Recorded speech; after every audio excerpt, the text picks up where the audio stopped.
एक बच्चा जिसे उसके पेरेंट्स ने अनाथालय में छोड़ दिया कैसे बना दुनिया का सबसे शक्तिशाली राजा। उसके खिलाफ जिसने भी आवाज उठाने की कोशिश करी उसने उसके साथ साथ उसके साम्राज्य को भी तबाह कर दिया। तो ये कहानी शुरू होती है खून टपकती हुई तलवार से। फिर हमें एक किंग दिखाया जाता है। इस किंग का नाम होता है किंग ऑथर और वो किसी दूसरे देश के राजा से लड़ाई कर रहा होता है और वो अपनी तलवार घुसाकर उस राजा को मार देता है। फिर वो उसके शहर को तबाह करते हुए बड़ी शान से देख रहा होता है। इतना सब करने के बाद वो राजा अपने क्राउन और अपने स्वॉर्ड को देख रहा होता है और उसे देखते ही अपनी आखिरी सांस लेता है। फिर वो राजा हमें पानी के अंदर दिखाया जाता है और उसे एक आवाज आती है, तुम्हें दूसरा मौका दिया जाता है।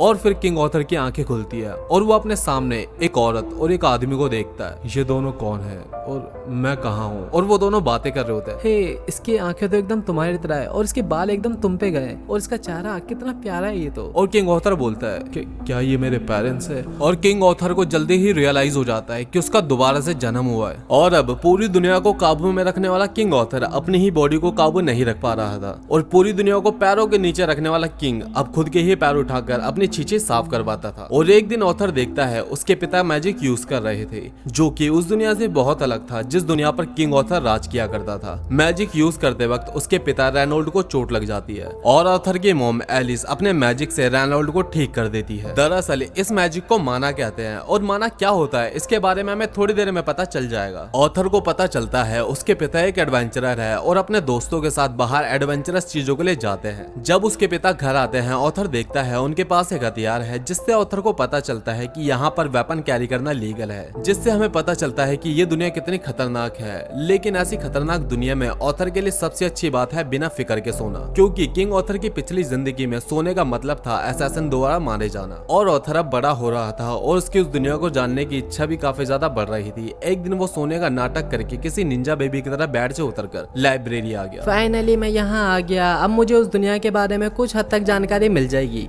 और वो फिर बुक खोलकर पढ़ने लगता है। जिस कॉन्टिनेंट में मैं रहता हूँ वो 3 किंगडम्स में डिवाइडेड है। पहला है दारफ किंगडम, दूसरा है एलनोइक किंगडम, तीसरा है स्पाइन किंगडम जहाँ मैं रहता हूँ और यह किंगडम इन सबसे स्ट्रॉन्ग है। और किंग ऑथर को पता चलता है ये भी कुछ उसके नेशन जैसा ही है, लेकिन बस फर्क इतना है यहाँ पर राजा पीढ़ियों से बनते हैं, मींस नेपोटिज्म जैसे कि इंडिया में होता है। लेकिन किंग ऑथर ने वो किंगडम खुद बसाया था। और वो फिर दूसरी किताब निकालता है और उसके अंदर वो पढ़ता है इस मैजिकल पावर को माना कहते हैं और ये बस पीढ़ी दर पीढ़ी ही मिलती है और 100 लोगों में से बस एक में ही ये माना पावर होती है। ये माना पावर 2 तरह की होती है, पहली है ऑग्यूमेंटिंग और दूसरी है कंजूरिंग। ऑग्यूमेंटिंग माना यूजर को फिजिकली बहुत ज्यादा स्ट्रॉन्ग बना देती है और स्ट्रेंथ और उसकी स्पीड काफी ज्यादा इंक्रीज कर देती है। और दूसरी है कंजूरिंग। कंजूरिंग माना को फिजिकल फॉर्म में निकाला जा सकता है जिससे कि यूजर अपने आसपास की चीजों को कंट्रोल कर सकते हैं। लेकिन मॉम ने जो उस वक्त यूज करा था वो तो इन दोनों से काफी अलग था। और इससे हमें पता चलता है कि ऑथर की मॉम एलिस के पास एक अलग प्रकार की माना पावर है जिसे हीलिंग माना कहते हैं। और वो पढ़ता है माना को अपने सेंटर ऑफ कोर जिसे माना कोर भी कहते हैं में फोकस करके यूज किया जाता है। और किंग ऑथर सोचता है ये तो कुछ ऐसा ही है जैसा कि मैं अपनी पिछली लाइफ में यूज किया करता था,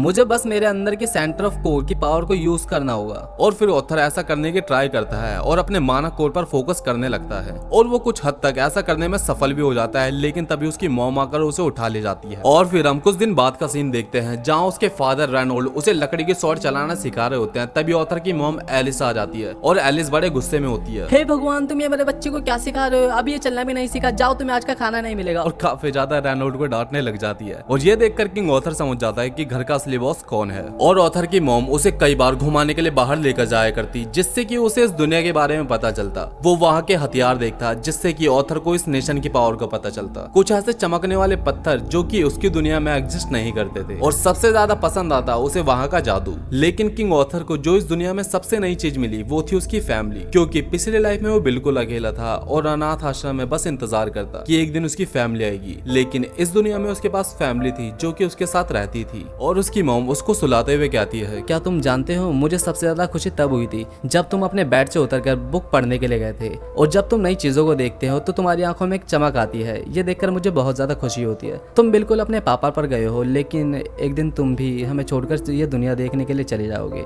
लेकिन मैं चाहती हूँ तुम जहाँ भी रहो एक पीसफुल लाइफ जियो। और फिर अगली सुबह रेनोल्ड ऑथर को मैजिक यूज करना दिखा रहा था, लेकिन ये नल्ला बस कुछ पत्थर ही उठा पाया।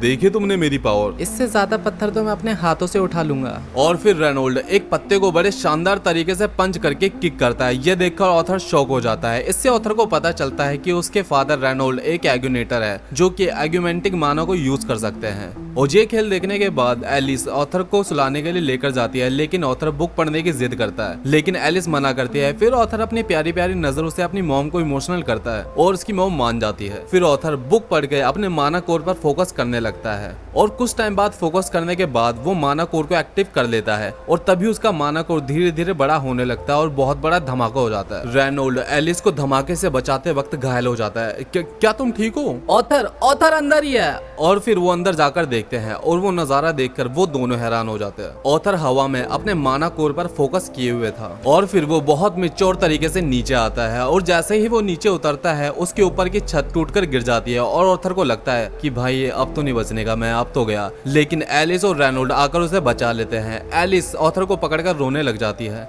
लेकिन ऑथर के लिए काफी नया एहसास था क्योंकि पिछली दुनिया में उसके लिए रोने वाला कोई नहीं था। और अपने पेरेंट्स को रोता देखकर ऑथर भी उनसे लिपट कर रोने लग जाता है। और फिर हमें किंग ऑथर की पिछली जिंदगी का एक सीन दिखाया जाता है जिसमें कुछ सैनिकों ने उस आदमी को पकड़ा हुआ था जो किंग ऑथर पर हमला करने के लिए आया था और मैजिस्ट्रेट उसे उसकी होम कंट्री में भेजने का फैसला सुनाती है। लेकिन वो आदमी कहता है, प्लीज ऐसा मत करो, मेरी कंट्री में जिंदगी मौत से भी बदतर है, प्लीज हमें वहां मत भेजो। और वो किंग ऑथर से उसके बीवी और बच्चों को छोड़ने की भीख मांगता है, लेकिन किंग ऑथर उसके बीवी और बच्चों को मार डालता है और कहता है, लो अब इन्हें सफर नहीं करना होगा। ओ भाई कितना खतरनाक था अपनी पहली लाइफ में ऑथर। और वो आदमी बेसहाय होकर किंग ऑथर से शुक्रिया अदा करता है। और अब हम प्रेजेंट का सीन देखते हैं। रेनोल्ड ऑथर के लिए अपने जैसे ही सेम ग्लव्स लाया होता है, लेकिन ऑथर को उसमें कोई इंटरेस्ट नहीं आता और अपनी लकड़ी के सॉर्ड उठा लेता है। ये देखकर बेचारे रेनोल्ड का चेहरा बन जाता है और फिर रेनोल्ड भी लकड़ी के सॉर्ड उठा लेता है और ऑथर से फाइट करने लगता है। ऑथर अटैक करता है, लेकिन रेनोल्ड उसके सारे के सारे अटैक को डॉच कर लेता है। और फिर रेनोल्ड कहता है, हे ये देखो, और रेनोल्ड अपनी सॉर्ड में माना पावर लेकर आ जाता है। और फिर ऑथर भी एक ही ट्राई में अपने सॉर्ड के अंदर माना पावर ले आता है। ये देखकर रेनोल्ड हैरान हो जाता है और ऑथर एक ही अटैक से उसकी स्टिक के 2 टुकड़े कर देता है। और इसके बाद में वो एलिस से बात कर रहा होता है। एलिस, हमारे ऑथर को एक प्रॉपर ट्रेनिंग की जरूरत है। अब हमें लगता है कि हमें इसके लिए एक सर्टिफाइड टीचर हायर करना होगा। तो तुम कहना चाहते हो तुम ऑथर को ट्रेनिंग नहीं दोगे? मैंने दी थी, लेकिन देखो इसने मेरी सॉर्ड को ही अपनी माना पावर से कट कर दिया और ये तो बस अभी 4 साल का बच्चा ही है। और एलिस ऑथर को पकड़कर रोने लग जाती है। नहीं, मैं अपने बच्चे को कहीं नहीं भेजूंगी, नहीं मैं कहीं नहीं भेजूंगी अपने बच्चे को। हाँ एलिस समझा करो, मैं भी नहीं भेजना चाहता, लेकिन ये हमारे ऑथर के फ्यूचर के लिए काफी अच्छा होगा। और दोनों आपस में बहसबाजी करने लग जाते हैं और ऑथर बोलता है, क्यों ना आप दोनों भी मेरे साथ चलो। ये सुनकर दोनों चुप हो जाते हैं और कहते हैं, ये तो हमने सोचा नहीं, तुम तो जीनियस हो ऑथर, चलो चलो जल्दी पैकिंग करो। और फिर वो जाने के लिए रेडी हो जाते हैं और रेनोल्ड के एडवेंचरस फ्रेंड भी उसके साथ चलते हैं। और रेनोल्ड की फ्रेंड ऑथर को एक प्यारी सी पप्पी देती है। मुझे नहीं पता यार मैं ये सीन क्यों दिखा रहा हूँ, बट छोड़ो। और सफर करते वक्त ऑथर देखता है ये दुनिया उसकी दुनिया से बहुत अलग है। यहाँ लोग घोड़ा गाड़ी का इस्तेमाल करते हैं सफर में, लेकिन किंग ऑथर के किंगडम में वो एडवांस प्लेन जेट का यूज करते थे यहाँ वहाँ जाने के लिए। और फिर वो लोग एक जगह पर आराम करने के लिए बैठते हैं, लेकिन कुछ भेड़िए उन पर हमला कर देते हैं। लेकिन रेनोल्ड और उसके फ्रेंड अपने माना पावर का यूज करके आसानी से उन भेड़ियों को हरा देते हैं। और फिर नाइट में वो सब डिनर कर रहे होते हैं, लेकिन एलिस नोटिस करती है रेनोल्ड के हाथ पर चोट लगी होती है, जिसका रेनोल्ड को भी नहीं पता होता। और फिर एलिस उसे अपने हीलिंग मैजिक से ठीक करने के लिए जाती है और सब लोग घेरा लगाकर खड़े हो जाते हैं ताकि उन्हें कोई देख ना ले। दरअसल हीलिंग मैजिक यूजर बहुत ज्यादा रेयर होते हैं और आसान टारगेट भी होते हैं, इसलिए हीलिंग मैजिक यूजर दुनिया से छुप कर रहते हैं। और यही रीजन था एलिस और रेनोल्ड जंगल में रहते थे। और तभी ये बंदा जिसका नाम एडम होता है कहता है, रेनोल्ड यार मैं सोने जाने से पहले थोड़ा रिलैक्स करना चाहता हूँ, क्या मैं ऑथर को अपने साथ लेकर जा सकता हूँ? और फिर हम देखते हैं एडम अपना भाला पकड़कर ऑथर से फाइट करने के लिए रेडी हो रहा होता है। ऑथर को ये देखकर थोड़ा अजीब लगता है, लेकिन वो भी फाइट के लिए रेडी हो जाता है और दोनों अपने हथियारों में माना पावर लेकर आते हैं। लेकिन हम देखते हैं ऑथर अपने पैरों में भी माना पावर यूज करता है। ये देखकर एडम बहुत ज्यादा शॉक हो जाता है। ऑथर बहुत तेजी से एडम के पास आता है और एडम का अटैक डॉच कर देता है, लेकिन एडम अपनी माना पावर बढ़ाकर ऑथर को दूर फेंक देता है। लेकिन ऑथर हवा में रुककर नीचे आ जाता है और ये देखकर सभी लोग एडम को डांटने लगते हैं। अबे ओए तेरे को दिखाई नहीं दे रहा, छोटा बच्चा है वो, अगर इतने लड़ने का शौक है आजा मुझसे भिड़ ले, आजा भिड़ लेना मेरे से। और एडम कहता है, अरे भाई देखो तो उस बच्चे का पावर लेवल कितना है, वो तो एक लिटिल मॉन्स्टर है। और फिर ये लड़की जिसका नाम जैस्मिन फ्लेम्स वर्थ होता है ऑथर के पास आकर कहती है, तुमने वो मूव कैसे किया, मुझे भी वो मूव सिखाओ। और ऑथर उसकी आंखों में देखकर समझ जाता है कि भाई ये लड़की पीछा नहीं छोड़ेगी, बड़ी जिद्दी है, और ऑथर मान जाता है। और फिर अगले दिन ऑथर नई नई चीजें सीखता है, लेकिन अब सिखाने की बारी उसकी थी और वो जैस्मिन को एक ही बार वो मूव सिखाता है और जैस्मिन भी एक ही बार में वो मूव सीख जाती है। और अगले दिन जैस्मिन ऑथर को एक गिफ्ट देती है वो मूव सिखाने के लिए। और जैस्मिन कहती है इसके अंदर एक स्ट्रिंग है और वो बहुत ज्यादा मजबूत है। तभी एडम जाने के लिए आवाज लगाता है, लेकिन ऑथर देखता है उसकी मॉम को कुछ हो रहा होता है। मॉम क्या हुआ, क्या आप ठीक हो? हाँ मैं ठीक हूँ एकदम। लेकिन ऑथर को यकीन था कि कुछ तो हुआ है और वो फिर अपनी मॉम के साथ घोड़ा गाड़ी में बैठ जाता है और वो फिर कुछ दूर चलते हैं, लेकिन तभी उन पर तीरों का हमला हो जाता है और वो देखते हैं कुछ डाकुओं ने उनके ऊपर हमला कर दिया। और उनका लीडर कहता है बच्चों और औरतों को कुछ नहीं होना चाहिए। और फिर डाकू उन पर हमला कर देते हैं। बेटा तुम डरो मत, मैं तुम्हारे साथ हूँ। ओके मम्मा।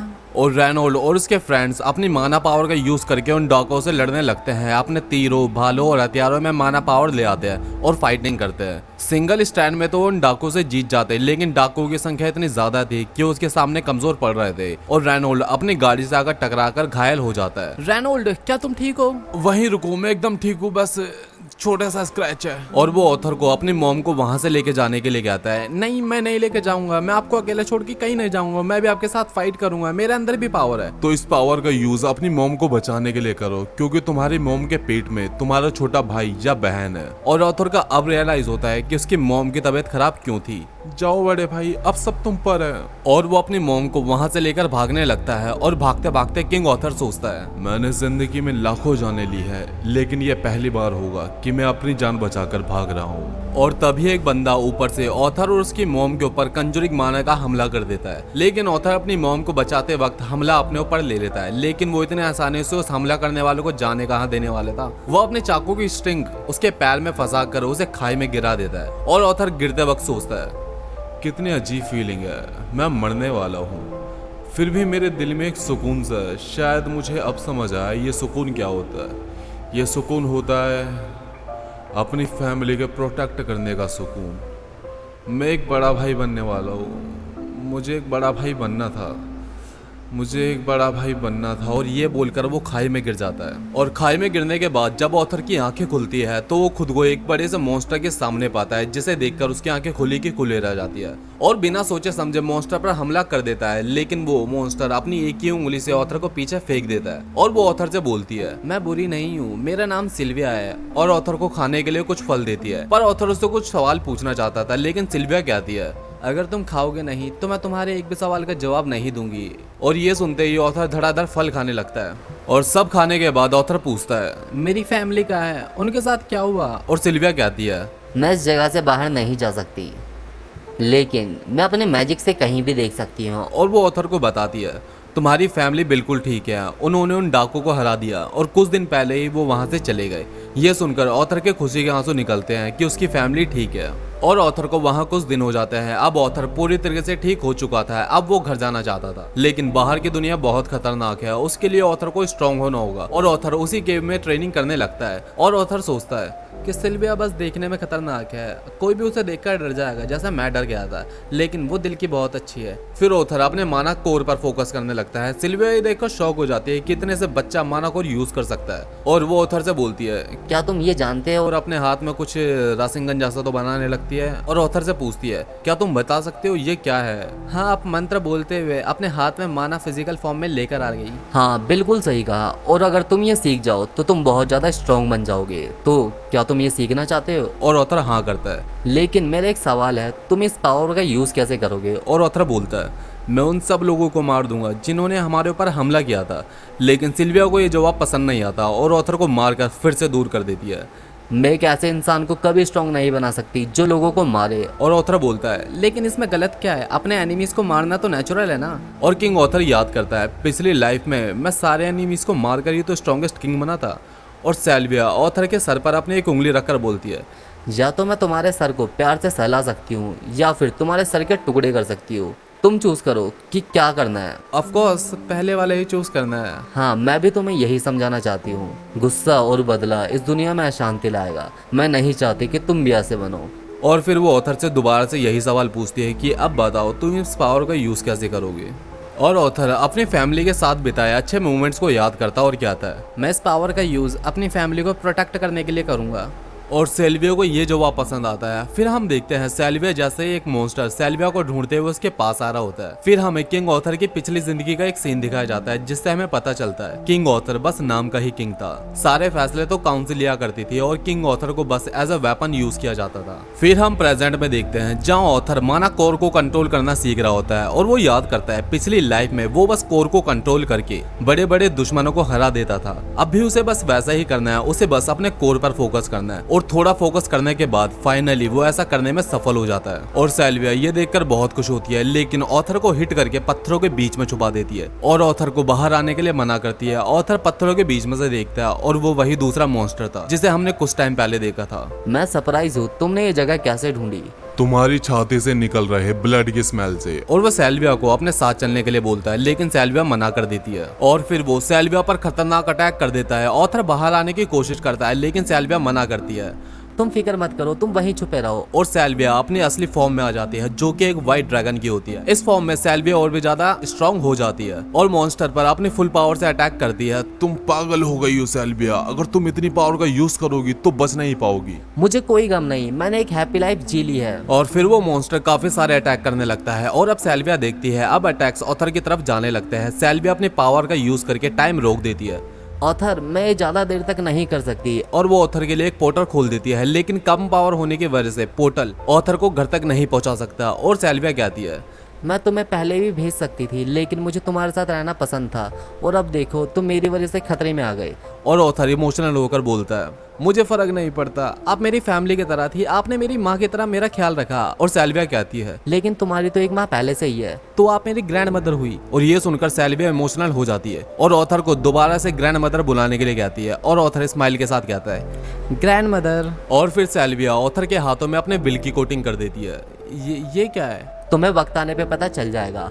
और फिर वो पोर्टल से ऑथर को भेज देती है। ऑथर सेल्विया की मदद के लिए वापस आने की कोशिश करता है लेकिन पोर्टल बंद हो जाता है। फिर टाइम दोबारा से शुरू हो जाता है और वो मॉन्स्टर सेल्विया के ऊपर एक खतरनाक अटैक करता है जिससे कि सेल्विया नीचे गिर जाती है। और फिर जब मॉन्स्टर सेल्विया के पास आता है सेल्विया अपने पूरी पावर से उसके ऊपर अटैक करती है जिसकी आवाज इतनी तेज होती है कि ऑथर को भी सुनाई देती है। और पोर्टल से जाते वक्त ऑथर को सेल्विया की आवाज आती है ऑथर, उसे याद रखना जो मैंने तुम्हें सिखाया था। हाँ, मैं हमेशा याद रखूंगा। ये दुनिया दर्द से भरी हुई है, तुम्हें इस दुनिया को चेंज करना होगा। लेकिन ग्रैंड मदर, मैं ये अकेला कैसे करूंगा? लेकिन तुम्हें कौन सा ये एक बार में करना है, और वैसे भी तुमने पहले भी दुनिया पर राज किया है। King grey. और अपनी पिछली जिंदगी का असली नाम सुनकर ऑथर हैरान हो जाता है। आखिर आप कौन हो? तो गाइस आगे की कहानी और भी ज्यादा इंटरेस्टिंग होने वाली है तो आगे के पार्ट को बिल्कुल मिस मत करना और चैनल को सब्सक्राइब कर लीजिए।